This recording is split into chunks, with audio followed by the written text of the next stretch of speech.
Olá, você que me segue no Rodrigo Silva, Arqueologia. Mais uma vez estamos juntos aqui para um bate-papo sobre a Bíblia Sagrada.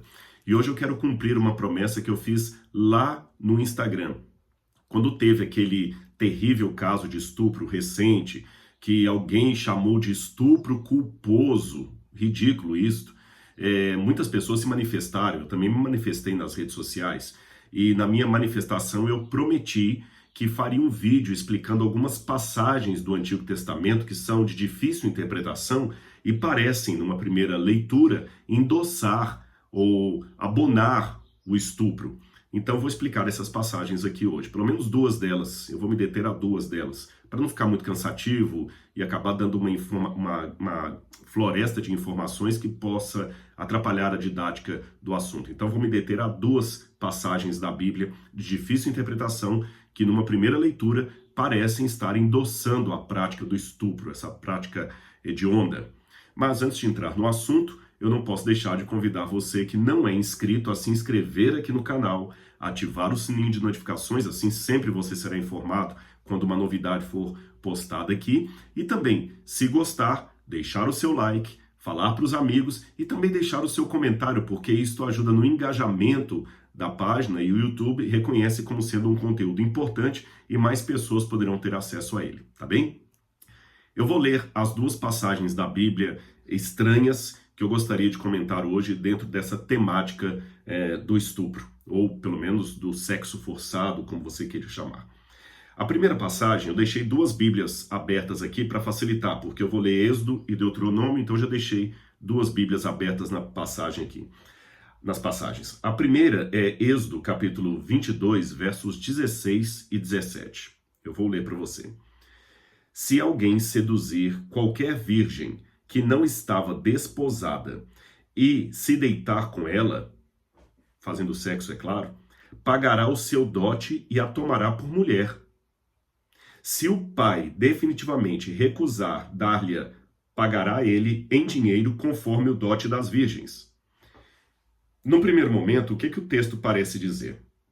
Que se uma moça virgem estava lá, não tinha marido, não tinha namorado, não tinha ninguém, o rapaz vai, a seduz, força o sexo com ela, um tipo de estupro. Depois, para resolver o problema, ele só paga uma taxa para o pai. Se o pai aceitar aquele pagamento, ele pode casar com a menina. Isso aqui parece estar precificando a mulher, tornando a mulher propriedade do pai, porque ele paga para o pai, e aí pode ficar com a menina, e parece também que a menina é forçada a se casar com aquele que a violentou. Algo terrível. Como explicar isto? Segura um pouco. O outro texto que eu gostaria também de comentar com vocês está em Deuteronômio, aqui eu deixei a outra Bíblia aberta. Esse texto é um pouco mais longo, eu vou lê-lo com calma para vocês aqui, explicando passo a passo. Deuteronômio capítulo 22, do verso 23 até o verso 29. Eu vou ler para você. Se uma moça virgem tiver casamento contratado, diferente daquela lá de Êxodo, né? Porque ela não estava desposada por ninguém, mas essa aqui tem um casamento contratado. Se uma moça virgem tiver casamento contratado e outro homem a encontrar na cidade e tiver relações com ela, vocês devem trazer ambos ao portão da cidade e apedrejá-los até que morram. A moça porque não gritou por socorro, estando na cidade, e o homem porque humilhou a mulher do seu próximo. Assim vocês eliminarão o mal do meio de vocês. Ou seja, a moça estava lá, noiva de alguém, vai o outro, a violenta e os dois são apedrejados? Parece um pouco injusto. Continuando, a passagem diz: porém, se um homem no campo encontrar uma moça que tem casamento contratado e a forçar e tiver relações com ela, então morrerá só o homem, porque teve relações com ela. À moça, vocês não devem fazer nada. Ela não tem culpa de morte, porque nesse caso é semelhante ao homem que se levanta contra o seu próximo e lhe tira a vida. Pois o homem encontrou a moça no campo. A moça que tinha o casamento contratado gritou e não houve quem a livrasse. Bom, isso aqui é um pouco menos ruim. A menina não é morta, só o rapaz. Ela não é morta porque ela estava no campo e gritou. Mas se estivesse na cidade, talvez seria estranho também. E finalmente, se um homem encontrar uma moça virgem que não tem casamento contratado e a pegar à força e tiver relações com ela, e eles forem apanhados, então o homem que teve relações com ela pagará ao pai da moça 50 barras de prata, e uma vez que a humilhou, terá de recebê-la por esposa e não poderá mandá-la embora durante a sua vida. Puxa vida, o camarada pega a menina que não tinha casamento contratado, pega a força aqui, tem relações com ela e resolve o problema simplesmente dando uma indenização para o pai, e ela é obrigada a casar com o estuprador. É um caso semelhante ao de Êxodo. E então, eu coloquei nesse tom porque é assim que muitos céticos da Bíblia leem essas passagens, e eu tenho que admitir que numa primeira leitura elas realmente são estranhas, especialmente numa cultura em que estamos vivendo de combater o abuso contra a mulher, o estupro, o sexo forçado, qualquer coisa dessa natureza. E quando eu falo estupro, vocês sabem que não é só contra a mulher, a pedofilia também é um tipo de estupro. E há casos também de homens que foram violentados por mulheres, babás que violentaram crianças. Então o estupro realmente é um espectro muito mais amplo do que simplesmente um homem forçando uma mulher. De qualquer forma, ele é um crime hediondo. Até no meu comentário do Instagram eu coloquei ali, para mim é um crime que está muito próximo do pecado imperdoável mencionado por Cristo, que é o pecado contra o Espírito Santo. Mas disso eu falarei em outra oportunidade. Aqui eu quero esclarecer essas passagens da Bíblia. Vamos à de Êxodo. Êxodo capítulo 22. Será que aqui está de fato endossando a prática do estupro? Veja bem, se um homem seduzir qualquer virgem, a palavra seduzir aqui no hebraico é a palavra patar. Patar, ela não significa forçar a barra, significa conquistar, cortejar, sabe? Fazer a corte. É isso que significa a palavra seduzir aqui. Não é seduzir no sentido só de enganar, Não, é alguém que quer cativar uma mulher. Pode ser no sentido positivo ou negativo. O sujeito pode seduzir a mulher. É porque em português hoje a palavra seduzir sempre tem uma conotação negativa, não é? Mas eu quero falar com você que no hebraico a palavra patá, ela pode ser no sentido positivo ou negativo. Por exemplo, a palavra seduzir, mesmo no latim, seduzione, ela tem um sentido de envolver de amor. Santo Agostinho, por exemplo, fala que a graça de Deus o seduziu. Então, repito, embora hoje, em português do século XXI, a palavra seduzir tem uma conotação mais negativa, ele seduziu a menina, quer dizer, a enganou, tanto na língua latina, de onde vem a palavra seduzir, como no hebraico, patá, seduzir pode ter um sentido negativo, mas pode ter um sentido positivo, de cortejar, de conquistar, certo? Por exemplo, no livro de Oséias, quando fala que ele vai conquistar Gomer, Oséias capítulo 2, ele fala assim, eu a levei ao deserto e a cativei, no hebraico está aí o verbo patá, eu a cativei, eu a seduzi, eu a chamei, falei ao seu coração. Esse é o sentido, tá bem? Então, com isso aqui eu já resolvo uma parte do problema. Não se trata de um homem que violentou, que estuprou uma menina e foi lá na cara de pau pedir o pai para pagar pelo casamento. Não se trata disso. O fato de dizer que o homem a seduziu aqui, quer dizer, ele a cortejou, ele a levou para o seu coração. Só que por qualquer razão, ele acabou tendo relações sexuais com ela antes do casamento, antes de propor casamento ao pai dela. E naquela cultura em que a Bíblia foi escrita, a chamada cultura patriarcal, uma mulher sem um homem que cuidasse dela, sem um pai que cuidasse dela, ela estava numa situação muito delicada. E uma mulher, perdão, que não fosse mais virgem, dificilmente conseguiria casar. Eu sei que falando isso numa cultura ocidental, líquida, século XXI, é uma coisa absurda. Uma menina não conseguir casamento porque ela não é mais virgem, mas a gente tem que aprender um pouquinho a ler coisas noutras culturas. Veja, a Bíblia foi escrita na cultura do Antigo Oriente Médio. Isto não significa que a Bíblia endosse tudo que ela está descrevendo. As situações que a Bíblia está descrevendo, não endossando. E algumas leis de Deus são dadas dentro de uma situação específica para corroborar com aquela situação. Tem um outro vídeo que eu vou fazer em breve sobre a questão se a Bíblia deve ser atualizada, não deve, que sentido deve ser atualizada, mas eu só vou dar um spoiler desse vídeo dizendo que o princípio não muda jamais, porém a aplicação dele pode se adequar ao meio. Por exemplo, quando numa situação emergencial o governo dá um toque de recolher. Qual que é o princípio que está por detrás, ou deve pelo menos estar por detrás do toque de recolher? A proteção de todo mundo. Só que naquela situação ali, a proteção foi aplicada através de uma regra chamada toque de recolher. Tá bem? No trânsito, por exemplo, o princípio da proteção vai ser dado com outra regra. Não ultrapasse em faixa contínua. O princípio é o mesmo, mas a regra que traduz esse princípio ao contexto pode mudar. O princípio que está aqui por detrás é a proteção da mulher. É a proteção da mulher. Ela não era necessariamente obrigada a casar com um estuprador, mas sim aquele camarada que foi lá, que apresentou, que cortejou, que fez promessas de amor para ela, agora ele é obrigado a cumprir. E ele tem que pagar. E pode ser que o pai fale, não precisa casar com minha filha não, mas ele tem que pagar o dote assim mesmo. Quando fala de dote, eu estou falando essa questão da cultura do Antigo Oriente Médio e como é que às vezes é difícil a gente entender uma coisa dentro da cultura do outro. Deixe-me dar um exemplo para vocês. Lá no Oriente eu tive a oportunidade de comer algumas vezes com beduínos no deserto e a gente tinha que comer com eles no mesmo prato e tocando no alimento com a mão direita. E é meio complicado isso.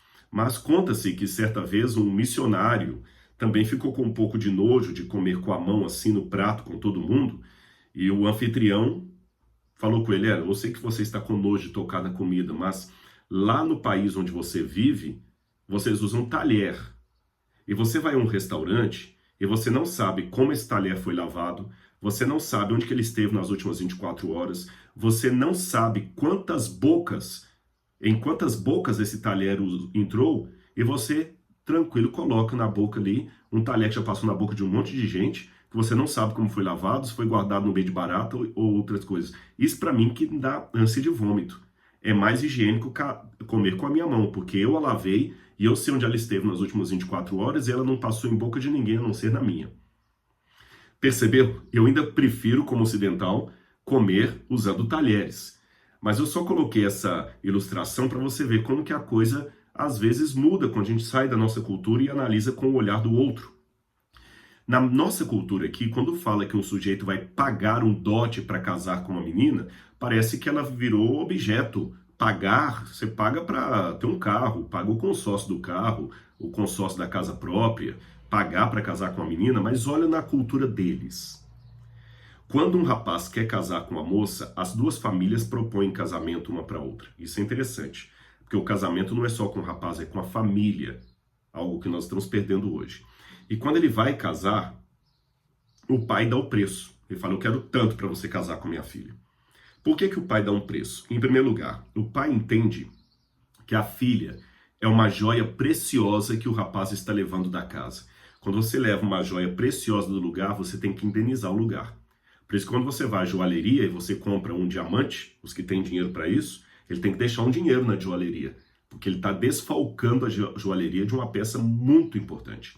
Segundo, esse dote, o rapaz não pode usar dinheiro dele, da família dele, do pai dele. Ele tem que trabalhar para levantar o dote.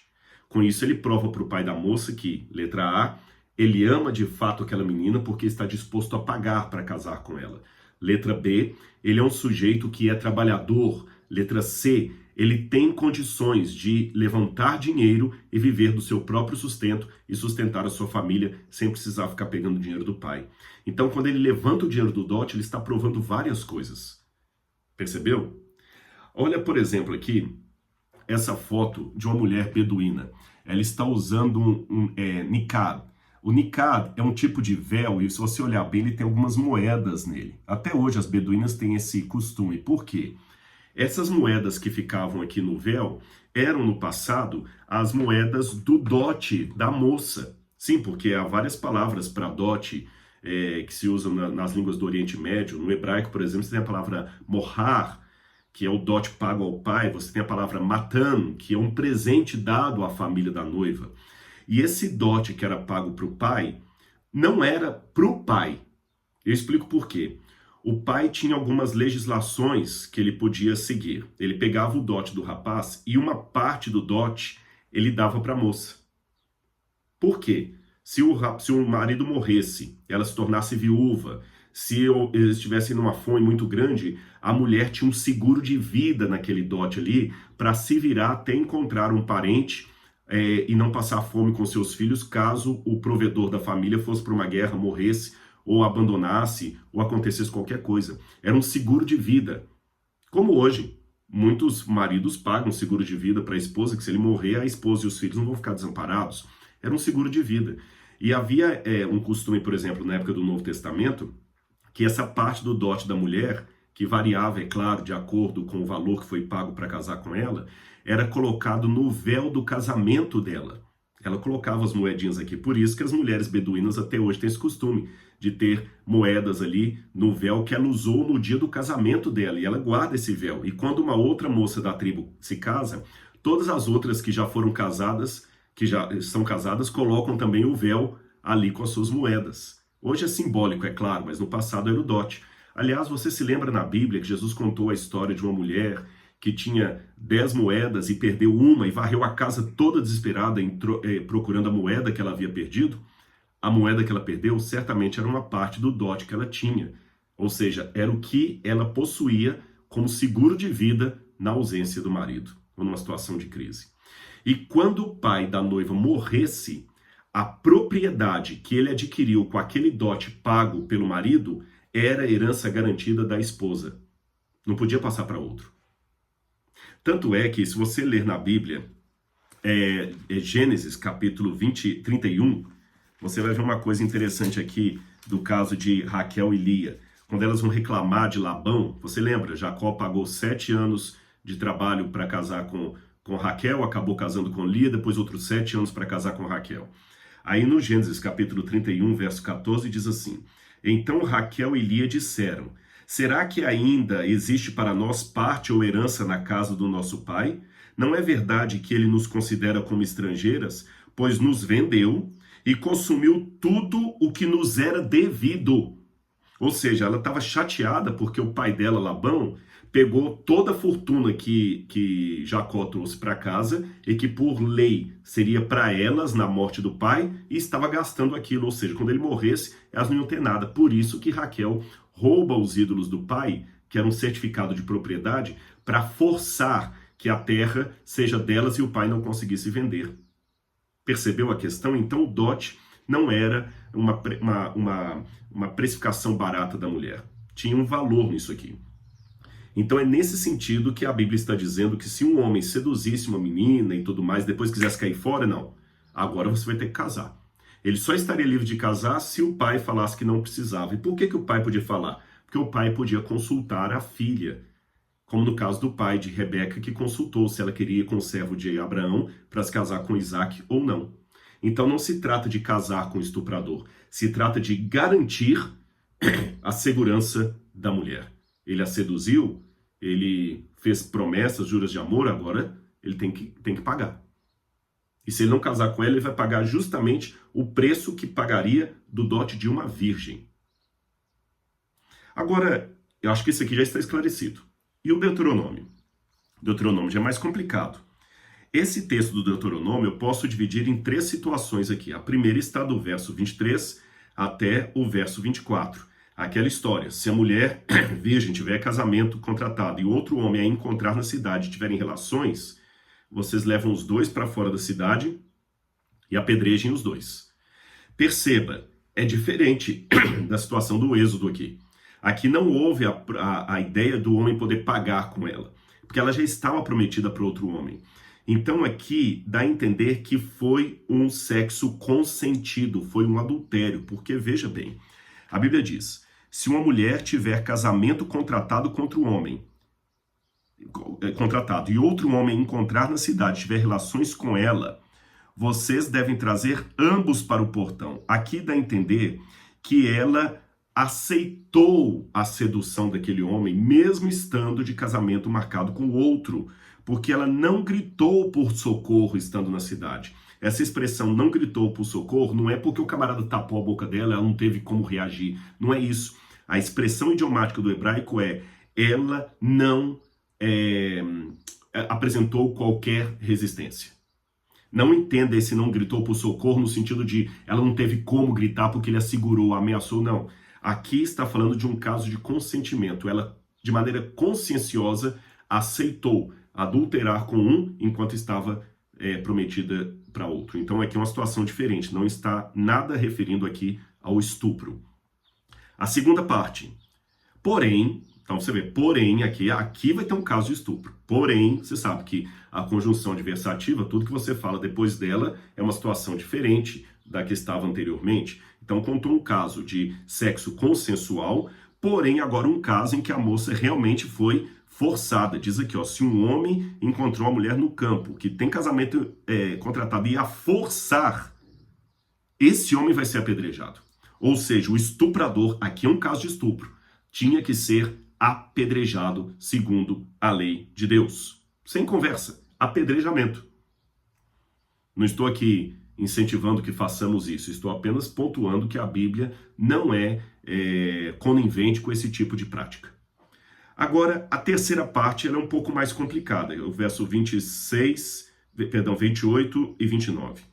Se um homem encontrar uma moça virgem que não tem casamento contratado e a pegar à força e tiver relações com ela, e eles forem apanhados, então o homem que teve relações com ela pagará ao pai da noiva 50 barras de prata, e uma vez que a humilhou, terá de recebê-la por esposa e não poderá mandá-la embora durante toda a sua vida. Bom, vamos com calma, que essa parte que para mim, de todos os textos que eu li, é a mais complexa. Eu acho que o primeiro ficou claro aqui, não é? O rapaz fez juras de amor para a moça em Êxodo, então agora ele tem que cumprir e casar com ela. A menos que ela não queira e o pai não queiram, então aí, mas mesmo assim ele tem que dar uma indenização por ter tirado a virgindade dela. No caso do Deuteronômio, o primeiro caso aqui, eu falei que foi um sexo consensual, foi um adultério, não foi um estupro. O segundo caso é um estupro, aí o sujeito tem que ser apedrejado. Mas o terceiro, fala que ele pegar a moça à força. Bom, vamos entender isso aqui com calma. Em primeiro lugar, aqui essa passagem está no livro do Deuteronômio. O que é Deuteronômio? Deuteros, em grego, significa segundo. Nomos, lei. Deuteronômio. Deuteros, nomos. Segundas leis. Ou segunda lei. É a repetição da lei. O Deuteronômio é o Êxodo ampliado. É como se você tivesse agora um vademecum do direito, onde você tem a legislação e um outro ali com vários casos, né, pareceres, etc. Então, você tem a lei no Êxodo resumida e no Deuteronômio ampliada para vários casos. Então, a lei que está aqui em Êxodo, capítulo 22, versos 16 e 17, ela é repetida aqui no Deuteronômio ampliada. Então, aqui eu tenho a mesma situação. Não, Rodrigo, não tem, porque aqui está se alguém seduzir uma virgem. Aqui diz, se um homem a pegar à força.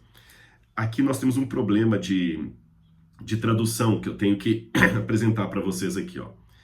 A palavra pegar à força aqui é tafaz. Tafaz, que foi traduzido como pegar à força, ela é usada também em Jeremias, capítulo 2, verso 8, para falar da lei. E você não pega com força a lei, você circunscrita a lei. O sentido aqui, foi realmente o tradutor não ajudou muito em colocar pegar à força. O sentido aqui é alguém que cerca, que vai até conseguir o que ele quer, tá bem? Mas não necessariamente pegar à força no sentido de amarrar a moça. Sabe por quê? Porque aqui no verso 25 traz assim, olha, se porém um homem no campo encontrar uma moça que tem casamento contratado e a forçar, aqui sim, a palavra forçar é o verbo hasak. Hasak, em hebraico, é forçar, de estuprar mesmo. Mas aqui o pegar à força, tafaz, não é estuprar. São verbos diferentes no hebraico, tá bom? O sentido aqui é de cercar firmemente. O camarada que foi ali ludibriando a moça. Tanto é que tem uma passagem, tem uma parte aqui no hebraico, que na tradução pode não parecer muito forte, mas no original é: e eles forem apanhados. Se fosse um caso de estupro, estaria e ele for apanhado, porque esta é a forma como eles falam nas línguas do Antigo Oriente Médio. Quando um rapaz força a moça, aí ele que é surpreendido, ele que é apanhado, não ambos. Pelo fato do hebraico dizer assim, e eles forem apanhados, dá a entender que, novamente, eu tenho um caso aqui consensual. Um caso consensual. Porque se fosse um caso de estupro, usaria o verbo hasak, que é mencionado no verso 25, forçar e ter relações com ela. Tanto é que esse verbo hasak, que é forçar para ter relações, ele aparece no caso de Amnon e Tamar, que ele forçou a irmã a ter relação sexual com ela. Você lembra desse caso da família de Davi? Também outro caso de Iná, que foi forçada a ter relação sexual. Diná foi estuprada, a Tamar foi estuprada. Nesses dois casos, o verbo hebraico é hasak, mas aqui não, aqui é tafaz. Ele foi ludibriando e forçou, e ela também estava cedendo para ele. Tá bem? Ela também estava cedendo para ele. Tanto é que ela aceitou. Então, nesse caso aqui, essa partezinha que eu li é uma ampliação da lei do Êxodo. Se o camarada foi seduzindo a menina, e uma hora ele pegou a força, agora vamos, e acabou tendo relações com ela, ele era obrigado a indenizá-la, indenizar a família, justamente porque mulher não é qualquer coisa para você simplesmente despejar o seu sêmen e ficar por isso mesmo. Tem que pagar, tem que indenizar. Em alguns casos, pagar com a própria vida, como no caso do estuprador, que era ali apedrejado. Então, estou colocando isso para vocês verem que a Bíblia, de maneira alguma, está endossando um crime contra a mulher. Não. Até eu vou ser sincero com vocês. Talvez se nos dias de hoje nós tivéssemos a lei do dote no Ocidente, os rapazes brincariam menos com as meninas aí, né? Que ficam sempre de namorico aqui, depois larga a menina e fica por isso mesmo. Eu acho que talvez nós poderíamos ser um pouco mais severos nesse sentido, vocês não acham? Bem, eu termino aqui então deixando bem claro que, de acordo com a Bíblia Sagrada, o estuprador não tem nenhum tipo de beneplácito. Pelo contrário, a Bíblia é mais séria do que as leis brasileiras, porque aqui o camarada pode ser até absolvido sob a argumentação de que foi um estupro culposo. Não sou da área jurídica, mas de qualquer maneira eu acho muito esquisito isso. Na Bíblia, esse sujeito já estaria apedrejado há muito tempo. É lógico, estamos no tempo do Novo Testamento, não vamos seguir essas regras, mas vamos lembrar que o livro que nós adotamos como regra de fé e prática e o Deus que inspirou esse livro não brinca com certos tipos de pecado. Um grande abraço, espero que você tenha gostado dessa explicação. Tchau, tchau.